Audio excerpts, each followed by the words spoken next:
What's the dumbest law you've ever seen a police officer actually enforce? When I was a senior in high school, I stood at 5'1" tall, but despite this I still managed to land myself a date to prom.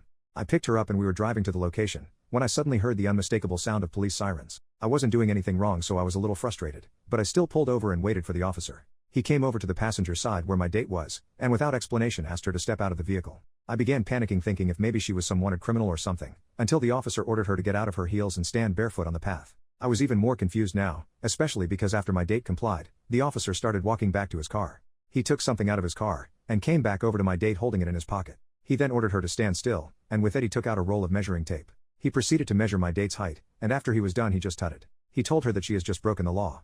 According to the measuring tape, my date stood at 4'8", which meant that by law she had to drive around in a booster seat. He proceeded to give her a fine of $100, before going back to his own car and driving off.